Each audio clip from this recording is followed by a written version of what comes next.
અનારકલી માટે તમારે નહીં હસવું, તમારા માસીની છોકરી થાય છે. બધું ફેન્ટમ ફિઝિક્સ ને આ ને તેને બધું ફેન્ટમ ફિઝિક્સ નહીં, ક્વોન્ટમ અરે દુલાભાઈ એક ફેંટ મારો ને એવું કંઈ. મમ્મી પપ્પા અને મારા સાસુ સસરા પછી પહેલો સવાલ તમે જ પૂછ્યો છે. હા કે ભાઈ મારા બાજુવાળા કાકા ઢૂલો. મનનભાઈ પછી લોકો અમને પૂછી રહ્યા છે કે તમે લોકો લેટન્ટ પર કેમ નહીં આવતા, કારણ કે અમે લવારી કરી રહ્યા છે જે તમે છેક સુધી નથી જોઈ રહ્યા. તો જુઓ ને છેક સુધી લવારી આખી. Make some noise for Manan Desai, Chirayu Mistry, Deep Vaidya and Arjav Trivedi.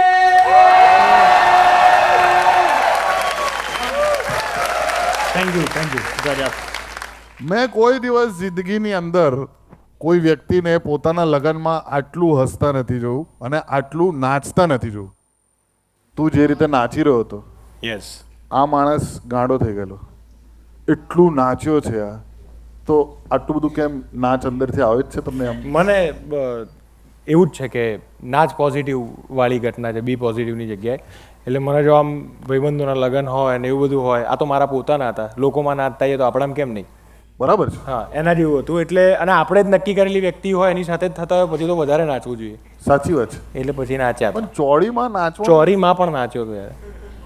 એટલે આવવાનું એને હતું ને એની એન્ટ્રી પર મ્યુઝિક વાગતું હતું ને હું નાચતો હતો. મારા ભાઈબંધોએ કહેવું પડતું હતું કે ભાઈ બસ હવે જરાક આ વધારે થઈ રહ્યું છે. પછી કુમારની જગ્યાએ કંઈ બીજું કહે નહીં પહેલાં નાચી જ લેવું જોઈએ એકચ્યુઅલી, કારણ કે બીજા દિવસે જ્યારે પાર્ટી પ્લોટનું બિલ જોઈશું, જમવાના રૂપિયા ને તો નાચવાનું બંધ થઈ જશે. ચિરાયું જરાય નહોતો નાચેલો. ચિરાયું કેવું નાચે ખબર છે? પેલું આમ હું શું લેવા નાચું? હું મારા લગ્નમાં મેં શેરવાની મોંઘી પહેરી છે અને ફિટ પણ પહેરેલી થોડી. હા, એને ઉચકવા ગયેલા આપણે તો ખબર છે સહેજ ફાટવાનો અવાજ આવેલો વચ્ચે. અને કન્સેન્ટ વગર મનને ઉચકી લીધો મારા જ લગ્નમાં ભાઈ. અને કોઈને એનાથી વાંધો નથી. મેં કીધું મનનભાઈ મજા આવે છે પણ અત્યારે ખોટો સમય છે આ. ખભે ઉચકીને નાખ્યા છે મનનભાઈ, એટલે આજે જ હું એમના માથે જ બેસી રહીશ આગળ. પણ દુલ્હાની જે ઇમેજ છે એનાથી આરજો એકચ્યુઅલી બહુ વિપરીત છે. He is a full of life, non angry, કામ પર્સન અને બહુ દયાળુ વ્યક્તિ પણ છે. અને બહુ ઇનફેક્ટ આ સ્ટેજ પર બી ઘણા બધા પ્લેસ તમે કરેલા છે, રાઈટ? યસ, હમણાં જ 2 મહિના પહેલાં જ અત્યારે ચાલુ જ છે એ પ્લે, જેનું નામ છે પથ્થરે પૂર્યા પ્રાણ. અને બહુ હિસ્ટોરિકલ પ્લે છે, બહુ મસ્ત વાર્તા છે, જોવા જેવી વાર્તા છે. But that is one of your dream ને કે આમ કંઈક રાજા ટાઈપ એકદમ હા, યસ, રોલ કરવો છે. એવો રોલ કરવો છે મારે. તો એ આમાં પથ્થરમાં પૂર્યા પ્રાણમાં છે? ના નથી, આમાં નથી. એમાં એકદમ અલગ છે કંઈક. એમાં મારે જોવાનું બાકી છે હજુ. કે હા, જુઓ મજા આવશે. આ તો લવ સ્ટોરી છે ને, મેં એનું પેલું સિનોપ્સિસ વાંચેલું. હા, એટલે આપણા ગુજરાતમાં પણ આવી વાર્તા છે, કેમ કે સાચી હકીકત ઉપર બનેલી વાર્તા છે. કે ભાઈ જેમ આપણે શું કહેવાય, રોમિયો જુલિયટ, હા, એના પ્રકારની વાર્તા કે જેની અંદર પેલા અનારકલીને દિવાલની અંદર પૂરી દેવામાં આવે ને એ પ્રેમની વાત, એ લેવલની વાત ગુજરાતમાં થયેલી વાત છે, સાચી. તો છેલ્લે મરી જાય છે તું? હા, છેલ્લે મરી જવું છું. અરે યાર, અરે શું કંઈ વાંધો નહીં, બીજું શું સ્પોઇલર એલર્ટ શું એમાં? વાંધો નહીં. હા, એમાં શું યાર, લવારીનું પણ સ્પોઇલર એલર્ટ હતી. શું થવાનું લવારીમાં? લવારી કોઈ ટિકિટ જઈને લોકો એટલે ટેકનિકલી એ નાટક પછી તો જીવ તો નીકળે જ છે, સો that's a good thing. 5 show કરે એવું નથી કે આનો એક જ શો થશે ગાઈઝ, કારણ કે અનારકલીનો તો એક જ શો થયો હતો. તો એ થોડું ને અનારકલી માટે તમારે નહીં હસવું, તમારા માસીની છોકરી થાય છે ક્યારની ગુજરી ગઈ, એના ચોકઠા બી ઓગળીને માટીમાં ભેગા થઈ ગયા. એનામાં કોણ ઓકવર્ડ થાય ભાઈ? ખબર છે. આજે ઓડિયન્સ થોડીક એવી છે. એટલીસ્ટ અકબર તો ઓકવર્ડ નહોતો થયો અનારકલીમાં. પણ કંઈ નહીં, તમને નહીં હસવું આવે તો અમે તો ડાર્ક હ્યુમર કરીશું. પણ અકબર પછી કશું બાંધી નહીં શક્યો ને, કારણ કે બધા કામ કરવાની જ ના પાડી દીધી હશે ને. ના ભાઈ, આ તો પછી હાથ કાપી નાખે છે, આપણે નહીં કરવું ભાઈ. એ શાહજહાન હતો ભાઈ.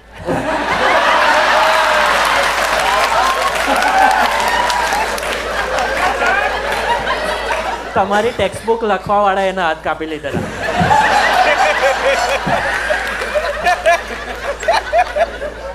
એટલે ચિરાવ એવું જ કહેવા માંગતા હતા કે અમારા બધાનો પણ એક ધૂલો છે. એટલે એઝ અ કેરેક્ટર કહો કે એઝ અ વિડીયો કહો, આનું બાગબાન છે, મારું કટકો છે, આનું હાઈટ જોક્સ. Height jokes. હા, પછી હા, કશું નહીં. આઈ એમ અ વર્સેટાઇલ પરફોર્મર. માઇક બી બદલી શકું, જોયું? પણ એ જે વસ્તુ એમાં પેરેડોક્સ એ છે કે જે વસ્તુ વાયરલ થાય ને એના લીધે કરિયર બને અને પછી એ વસ્તુ ઇરિટેટિંગ થઈ જાય. એટલે એવું કે તમે મારું બીજું કામ નહીં જોયું, એટલે ઇરિટેટ થઈ નહીં છેલ્લે તમારે એક જોક તો સંભળાવી દેવો પડે કે આ બાગબાન ને જો અમિતાભ આવો હતો, અભિષેક આવો હતો, આ તે પતાઈને પછી ઘરે, કારણ કે મેઇન રૂપિયા એના જ છે. વાત સાચી. ના સાચે કહું એ આમાં શું કરવાનું કે અમે એવું જ કરવાના છે. તમારે કહેવાનું કે મારું નેક્સ્ટ પિક્ચરમાં હું ઢૂલો જ પ્લે કરું. પબ્લિક આવી જાય, એકવાર પૈસા લઈ લીધા પછી લાઈક બ્રો લિટરલી કોઈ કમ્પ્લેન નહીં. નીરવ મોદી જેવા લોકો હજારો નીકળી 100-200 રૂપિયામાં આપણને કોણ પકડવા આવવાનું હોય? Easiest transaction. તને કોઈ દિવસ ફેન ઇન્ટરેક્શનમાં એવું થયું છે કે અરે અરે દુલાભાઈ એક ફેંટ મારો ને, એવું કંઈ? લાત મારો? ના ના ના, એ આવે સામેથી ને પછી એવું કે તમે યાર ગુસ્સો તો નહીં કરો ને યાર. હા, એટલે કેરેક્ટર. અરે ભાઈ હું કેમ ગુસ્સો કરીશ પણ, એટલે બધા બહુ. તો બરોડામાં આરજવ ત્રિવેદી હમણાં તાજેતરમાં જ્યારે ઉડન છું મૂવી કોઈ જોઈ છે અહીંયા મેક સમ નોઇઝ, એ મૂવીના પ્રમોશન વખતે સાહેબ આખી ટીમ સાથે બરોડા આવ્યા હતા અને બરોડામાં પૂર આવ્યું હતું એ વખતે. તો આ લોકો રેલવે સ્ટેશનની સામે જે એક હોટેલ હતી તેમાં ટ્રેપ્ડ હતા. ત્યાં ઇનોવા ગાડી એમની આખી તણાઈ રહી છે, દેખાઈ રહી છે એમને. અને એ લોકો 3 દિવસ સુધી પૂરમાં મગર આવેલું મગર રૂમમાં નતો આવ્યો, બહાર જ હતો. દેખાયેલો હાચે હા, દેખાયેલો. એટલે અમે જે દિવસે છેલ્લે નીકળતા હતા ને પાણીમાં રિસ્ક લઈને રાત્રે 11:30 વાગે, ભાઈ પહેલા તો તમને લોકોને થેન્ક યુ સો મચ, તમે લોકો સતત કનેક્ટેડ અમારી લોકો સાથે હતા. દીપ વધારે હતો એટલે અમે ટચમાં હતા દીપની સાથે. હા, હું તો મુંબઈમાં હતો. એટલે હા, મેં તો તમે ન્યૂઝ જે પર જ કોઈ જોયેલું. yes. કેમ કે અમારે એવું બી હતું કે વધારે કોઈ એક જ જણ વાત કરતું હતું ફોન પરથી, કેમ કે પછી બેટરી લો થઈ જાય ને ત્યાં કોઈ લાઇટની વ્યવસ્થા નહોતી, એટલે બધું ચાલતું હતું પ્રોબ્લેમ. પણ એ લોકોએ બચાવી લીધા કે ભાઈ ઇન્ડસ્ટ્રીનું આગળ પછી ભવિષ્ય એટલે કે કાઢો આ લોકોને ગમે તેમ કરીને. એટલે આરજો તે એવું કર્યું છે કે નહીં ખબર નહીં, પણ મારી સોસાયટીમાં સ્વાભાવિક રીતે ઇલેક્ટ્રિસિટી નથી 2 દિવસ માટે, પાણી નહોતું, મોટરથી ઉપર પાણી ચડાવવાનું હોય તો ચડે ના, તો જોયે તો ખરું ને પાણી. હા, જોઈએ સવારે બધે તો અમે ડોલ લઈને નીચે જતા હતા, 2 ડોલ ભરીને આવતા હતા, એમાંથી જે કચરો હતો એ બધો સાફ કરતા હતા ને પછી એનાથી અમે. આવું બધું થાય ને ત્યારે આપણને યાદ આવે કે આ પેલું ગાંધીજી 1 લોટાથી નાતા હતા ને એ બધું. કેમ કે હું એક પેલી જે આટલી બોટલ આવે છે ને પેલી હા 5 રૂપિયા વાળી, એનાથી નાયો હતો. કેટલું નવાયું હતું. તે સાચું બોલ, એવું કર્યું હતું કે પેલો હેન્ડ ટોવલ આખું એ ના આટલું એનાથી જ નાયો હતો વ્યવસ્થિત, પણ આટલું એમ. એટલે આમ તમારા લોકોનું નસીબ સારું કહેવાય કે વડોદરામાં ખાલી મોટી સાઈઝના જ મગર નીકળે છે, નહીં તો ખબર પડી ડોલ ભરવા ગયા ને પછી જાજરામાં. આરજવને તો તઈ હોટલની બહારનો મગર કે સાહેબ એકવાર ઢૂલો કરી બતાવો ને તો ભાઈ એટલું ઓકવર્ડ. મને આરજવનું સૌથી ફેવરેટ કામ હતું હેલારો મૂવીમાં. બહુ મસ્ત રોલ હતો, પણ નેગેટિવ રોલ હતો. વગાડો જોરથી તાળી વગાડો. નાઈસ. પણ ઓકવર્ડ મોમેન્ટ એ હતું કે જોવા મિક્સ પબ્લિક આવેલી અને એમાં મેક્ઝિમમ લોકો એ જ હતા જે આપણે વાત કરીએ છીએ. તો એક સીન છે, એ એટલો સિરિયસ સીન છે કે આરજવ લિટરલી એસોલ્ટ કરીને ઝોપડીમાંથી નીકળી રહ્યા છે અને આમ એકદમ આમ લાઈક વિલન જ છે. આપણને પોતાની વાઈફને ફિઝિકલી અસોલ્ટ કરીને રૂમમાંથી બહાર નીકળે ને મારા બાજુવાળા કાકા ઢૂલો.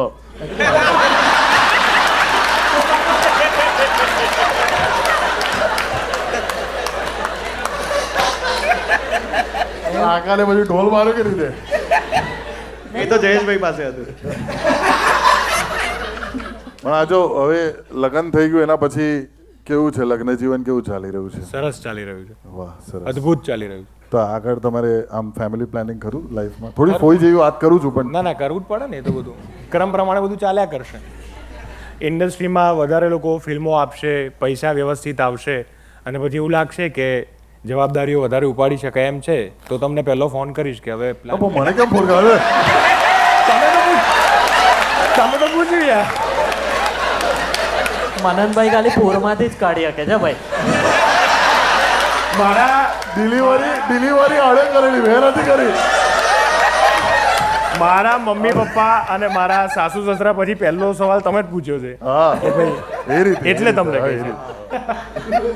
પણ આ જો એ આગળ શું ક્રમાંકમાં આગળ કામમાં એટલે કે પ્રોફેશનલ લાઈફમાં શું આવી રહ્યું છે હવે? અભિષેક શાહ Oh, of હા, course. એમણે ડિરેક્ટ કરી છે ફિલ્મ ઉમરો. યસ ઉમરો એ ફિલ્મ આવી રહી છે જાન્યુઆરી. યસ ઉમરો વિશે તો સેમ ડિરેક્ટર જે હેલારો જેમણે ડિરેક્ટ કરી છે આટલા વર્ષો પછી ફરી એક વખત આવી રહ્યા છે. અને એમાં ઉમરો પિક્ચરમાં આર્જવભાઈ ઇઝ ધ લીડ એક્ટર. તો અને પિક્ચર અબ્રોડ શૂટ થઈ છે. હા યુકેમાં તો લંડનમાં કોઈ મળેલું કે નહીં? ધૂલો એવું. હા એ ફરવા આવ્યા હતા બે કપલ બધા લગ્ન પછી બધું અને ત્યાં એમને જબ નતો. હા ના અને એમાં એવું હતું કે આમાં બધું વહેંચાયેલું છે વ્યવસ્થિત. તો મારા અને સંજયના ભાગમાં જે રીતનું કામ આવતું હતું એમાં એવું હતું કે સવારે પહેલો શોટ અમારું પૂરું થઈ જાય સીન અને પછી અમે રખડીએ. એટલે અમે ફર્યા છે, હું ને સંજય જ ફર્યા છે, બીજું કોઈ ફરી નથી. Sanjay Kalsar another Sanjay Kalsar. Great actor અને થિયેટર એક્ટર એ બહુ જોરદાર છે. સંજય કલસર ઓલ્સો. અમે એટલું બધું ફર્યા છે કે અમે જ્યારે સ્ટેપ જોઈએ ચાલીને રાત્રે ઊંઘતી વખતે તો 30,000 25,000 આવા સ્ટેપ અમે ચાલ્યા આવીએ. તો સાથળ છોલાય નહીં? ના ના ત્યાંની જમીન છોડી નાખી એવું. મારે તો એવું થાય અહીંયા છે ને આ ભાગ કારણ કે જાંગ એટલી મોટી છે ને મારી તો ચાલતા આમ એવું મારે ધૂલા વખતે થતું હતું એટલે જ મેં વજન ઉતારી દીધું. તો મારે પણ ટિપ્સ લેવી છે યાર. મને કઈ ટિપ્સ આપ ને પ્લીઝ. પછી મળીશું. પછી કઈ એવી કેવી ટિપ્સ એટલે પછી એ બધું જે હોય છે એનું એ જ છે કે ભાઈ ડાયટ ને બધું. લંડનમાં છે ને અમે લોકો ગયા હતા તો ત્યાં એક બ્રોડવે જોયું હતું જેનું નામ હતું વિઝર્ડ. વિકેડ વિકેડ. હા વિકેડ હા હા વિકેડ આના કારણે ગયા હતા હા અમે. અમે લગભગ 4 બ્રોડવે જોયા છે. એ સૌથી ખરાબ હતું આજ સુધીનું. અને એ મારું પહેલું બ્રોડવે હતું. ક્યાં બાત. આ લોકોએ મને ચોઈસ આપી કે આજ સુધી તે નથી ખાધું એમાંથી શું ખાઈશ અને અમને એવી નથી ખબર એટલે શું ભાવશે ખબર નથી તો મેં વિકેટ સિલેક્ટ કર્યું. વિઝર્ડ ઓફ ઓઝ વાળું હતું ને એવું હતું. પણ એમાં એક વસ્તુ થઈ એ કહું શું કે ચાલતું હતું મને મારું પહેલો બ્રોડવે એક્સપિરિયન્સ છે. તો અમે લોકો જોતા હતા ને ત્યાં ડ્રિંક્સ ને એવું બધું સર્વ થાય ઇન્ટરવલમાં ને એમાં અને ત્યાં ટુરિસ્ટ લોકો વધારે આવે તો ચાલુ નાટકની અંદર પાછળ એક બેન બેભાન થઈ પડ્યા હા અને હું ત્યાં તાળીઓ પાડતો હતો કે ઓય ઇમર્સિવ. અને અરે ભાઈ જેવી તેવી રીતે નહોતી પડી આમ સીધી સ્મૂથ ક્રિમિનલ થપાટ દઈને આખી ગઈ હતી. ફિલિંગ ઓફ ફેરથી પછડાઈ દઈએ. હા મેં કીધું ઓય કેટલું મસ્ત યાર આ તો અહીંયા અને પછી 4 જણ લઈ ભાઈ ગયા. બપોરના 3ના શોમાં ગયેલા ત્યારે એ બાઈ પીને પડી એટલે એ કયા લેવલ. એટલે એટલું ખરાબ પ્લે હતું કે અગર એ પડી ગઈ એટલે લિટરલી અગર ગુજરાતમાં બનતે તો એનું નામ પ્રાણમાં પૂર્યા પથ્થર.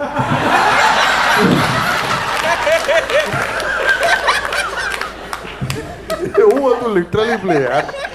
પણ આ જો સો અત્યાર સુધી જેટલી પણ મૂવીઝ કરી છે Yes. એમાંથી which is your favourite personal work કે જે તને એવું લાગ્યું કે this is my best work till date? Hellaro આ ઉમરો અને 53મું પાનું એક ફિલ્મ એમેઝોન ઉપર છે. એમાં મને મારું કેરેક્ટર મેં જે કર્યું છે એ ગમ્યું છે. 53નું પાનું મને બહુ બધા લોકોએ કીધું જોવા જેવી પિક્ચર છે પણ મારથી હજુ જોવાય નથી. એમેઝોન પ્રાઇમ પર છે. જોઈશું આપણે. કોઈ જોયું છે 53નું પાનું? હજી પહેલા પાના પર છે 53 સુધી વાર લાગે ને. પણ અત્યારે છેલ્લો દિવસ obviously is the ground breaking film of the Gujarati industry અને એના કારણે બહુ જ બધા કરિયર્સ શૂટઅપ થયા. આઈ થિંક બધા જેટલું બી સ્ટારકાસ્ટ હતું 6 લોકો ને 6 લોકો કેટલા લોકો હતા? 6 મલાર, યશ. માઇકલ ને બી ગણીએ તો 8. છ કે સાત. એની એકલી ફની સ્ટોરી છે કે એનો એક કોસ્ટ્યુમ ડિઝાઇનર છે અમિલભાઈ કોસ્ટ્યુમ ડિપાર્ટમેન્ટમાં હતો એમિલ. તો એને ખાલી બીકોઝ ત્યાં કોઈ મળ્યું નહીં હોય તો કે તું જ આવી જા પાસ્તાભાઈ બનીને અને એને ખાલી પાસ્તા આવું 2 વખત બોલ્યું છે. એ મને કે ચિરાયુભાઈ મને ચીફ ગેસ્ટ તરીકે બોલાવતા હતા કે હવે આપણી વચ્ચે જે પાસ્તાભાઈ ને સ્ટેજ પર આવે ને કે પાસ્તા પતિ. અરે ભાઈ છેલ્લો દિવસમાં તમને યાદ બી નહીં હોય કિંજલ જે કેરેક્ટર કરે છે એના ફાધર જે બન્યા છે ને હા એમને આખા એમના એરિયામાં ચીફ ગેસ્ટ તરીકે બોલાયા છે 1 વર્ષ સુધી. ક્યાં બાત. એટલે છેલ્લો દિવસથી બહુ બધા કરિયર્સ બેઝિકલી. હા અને મને એ લોકો પર પણ દયા આવે છે કે કેવા એટલે પાસ્તા બોલાવા લોકોને. અમે આખું મેન્યુ બોલી શકીએ છીએ અગર તમને જોઈએ તો. એ વડે પેલા ને ત્યાં પાસ્તા કર્યો તો અહીં હીરો નાગો ઉભો હોય કે બોલો કપડાં લઈને ક્યારે કોસ્ટ્યુમ હા સમજી ગયા Explain ના. તમે હસો લા. આ લોકો પછી મને પછી પાછળ હેરાન કરે છે. ના ના મસ્તી કરું છું, બહુ હેરાન કરે છે. અમે આરજેવ સાથે જ્યારે પોઈન્ટર્સ ડિસ્કસ કરતા હતા ને કે આપણે કઈ વાત પર ચર્ચા કરીએ કે તો એમને એમની ખાલી એજ્યુકેશન બેકગ્રાઉન્ડ કીધું વિચ ઇઝ સમથિંગ ફ્રેશ કે એમને બેચલર્સ કર્યું છે ફિઝિક્સમાં યસ અને હા અને માસ્ટર્સ કર્યું છે થિયેટર્સમાં. યુઝ્યુઅલી લોકો બેચલર પછી જાતે આમ નીકળી જતા હોય પણ એને ભણતર ચેન્જ કર્યું. તો તમને આમ સોસાયટી મગજ ખાવા ના આવી ગઈ કે કેમ આવું કર્યું, સીટ બગાડી તે ને એવું બધું? ના એવું બધું કશું નહોતું થયું. મને બહુ પહેલેથી જ એવું કીધેલું ઘરેથી જ કે ભાઈ તારે જે કરવું એ કરજે, નહીં પહોંચી વળે તું, ખબર છે. આવું કોણ બોલે યાર? એમાં ઘરવાળા તો મને એ લોકો એકચ્યુઅલી 10મા પછી એવું કહેતા હતા કે ભાઈ તું સાયન્સ ના લઈશ, આર્ટ્સ લઈ લે, તારે જે નાટક ને બધું કરવું છે એ કર્યા કર એમ. મેં કીધું ના ના લઈશ તો સાયન્સ. એનું કારણ એક હતું કે મેં ક્યાંક સાંભળેલું પૂના FTIમાં એડમિશન લેવા માટે થઈને તમારે સાયન્સ જરૂરી છે. એમાં મેં ચક્કરમાં હું ફસાયો જોકે અને સાયન્સ લઈ લીધું અને 11મા ધોરણના પહેલા જ મહિને ખબર પડી ગઈ કે આ દાવ થયો છે મોટો કે કંઈ જ નહીં સમજાય, કંઈ જ નહીં સમજાય. આ બધું ફેન્ટમ ફિઝિક્સ ને આ ને તેને બધું ફેન્ટમ ફિઝિક્સ નહીં, ક્વોન્ટમ તું જે વાંચતો તો એને કહેવાય ફેન્ટમ કોમિક્સ. આ સાબિત થયું ને. ના જેને શાહજહાને અકબર કીધું એને પણ ખબર છે.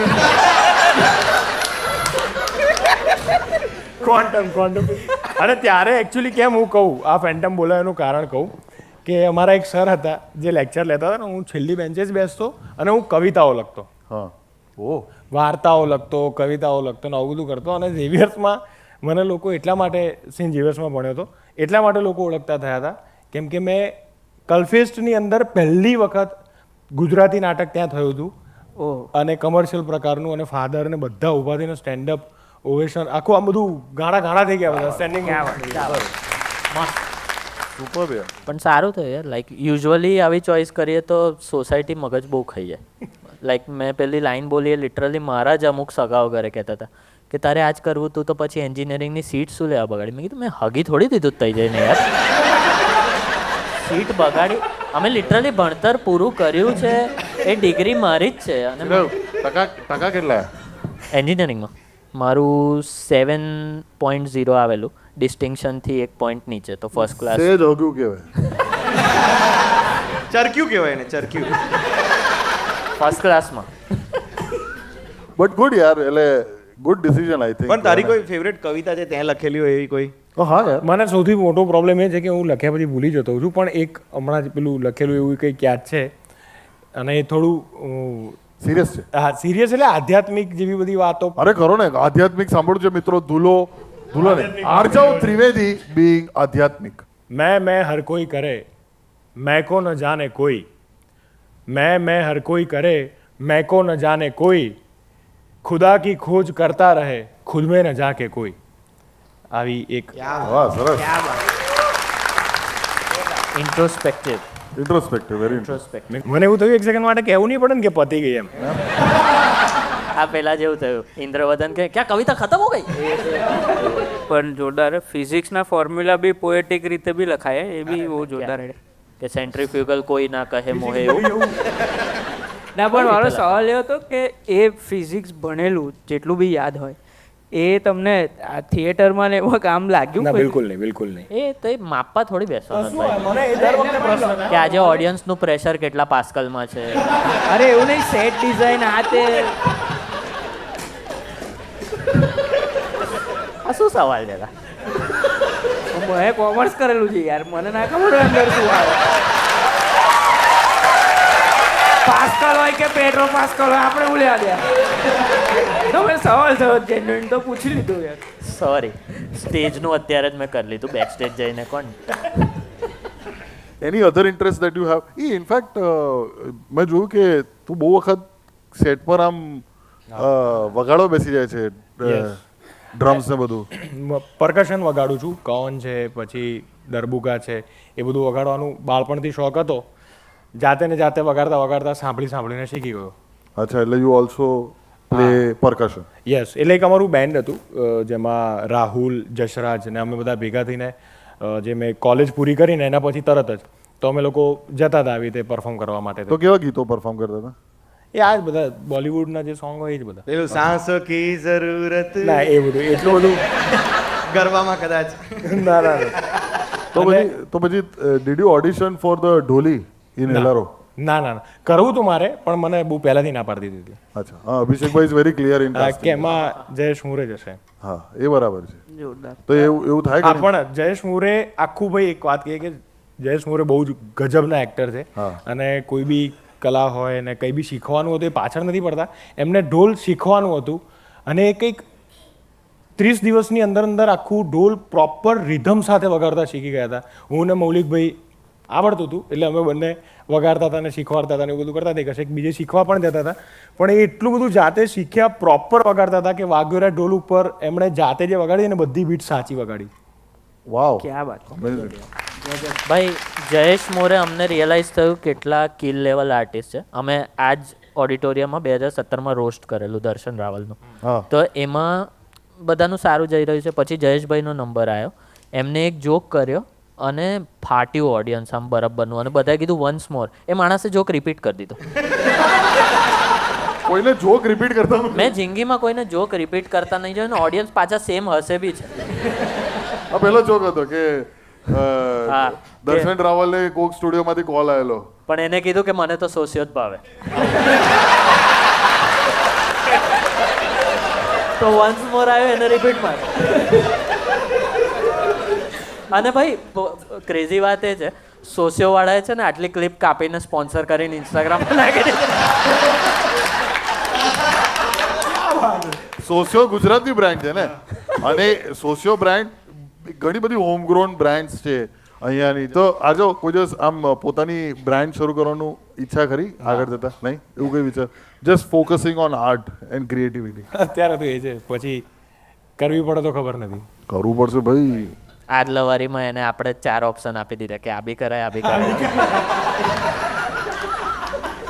પણ એ સારું જતા જતા ઇફ ઉમરો વિશે કંઈક તમારે શેર કરવું હોય અને ઉમરો માટે લોકોને તમારે કંઈક કહેવું હોય તો? બહુ સરસ મજાની વાત છે. ઉમરો એટલે બેઝિકલી આપણા ઘરનો જે ઉમરો હોય એ ઓળંગવાની વાત છે. દરેકના જીવનમાં ક્યાંક ને ક્યાંક એ પ્રયત્ન હોય છે કે ભાઈ એ ઓળંગીને આગળ વધે અને લાઈફમાં જે કરવું છે એ કરી શકે. એના ઉપરની આખી વાત છે. તમને મજા જ આવશે એ અત્યારથી હું તમને કહું છું કેમ કે મેં ડબિંગ વખતે ફિલ્મ જોઈ લીધી છે. ખાસ તમને બધાને એવું કહીશ કે જેટલા લોકો જો કદાચ ગુજરાતી ફિલ્મ થિયેટરમાં આવે તો વિચારતા હોય કે થિયેટરમાં જઈને જોવી કે નહીં, તો એ વિચાર કરવા કરતાં એવો પ્રયત્ન કરજો કે થિયેટરમાં જ જાઓ અને તમે ગુજરાતી ફિલ્મ જુઓ. તમને ફિલ્મ ગમી તો અમને જણાવો, ના ગમી તો 2-3 વાર જણાવો કે ભાઈ આ નથી જ ગમ્યું, બોગસ છે, આ સાવ આ વસ્તુ બહુ ખરાબ છે, આ બહુ ખરાબ. તો ખબર પડશે લોકોને કે શું ખરાબ થઈ રહ્યું છે, શું સુધારવા જેવું છે અને એ સુધારીને તમને બીજી વખત પીરશું. Round of applause for Arjav Trivedi, everybody, come on. That was the Lawari of Arjav Trivedi. Tadio, come on. Thank you so very much for watching that video. નીચે કોમેન્ટમાં તમે કહી શકો છો કે કયા બીજા એવા કલાકારોને બોલાવીએ કે પર્સનાલિટીઝને બોલાવીએ જે તમને જોવા મળશે ઓન લવારી. ને આ વિડીયો ગમ્યો હોય તો એને લાઈક કરો, શેર કરો અને subscribe to the comedy factory. આનથી લાંબા જોવા હોય લવારીના સેશન્સ તો લાઈવ શો જોવા આવો તાત્કાલિક ટિકિટ લઈને. અને તમારા લોકોનો જે પ્રેમ મળ્યો છે લવારીને એટલા જ માટે અમે લોકો લવારી હવે ગુજરાતની બહાર શું ભારતની બહાર લઈ જઈ રહ્યા છે. ઇન્ટરનેશનલી વર્લ્ડ ટૂર થઈ રહ્યો છે લવારીનો, જેની વિગતો તમને નીચે ડિસ્ક્રિપ્શન અને પિન કમેન્ટમાં પણ મળી જશે.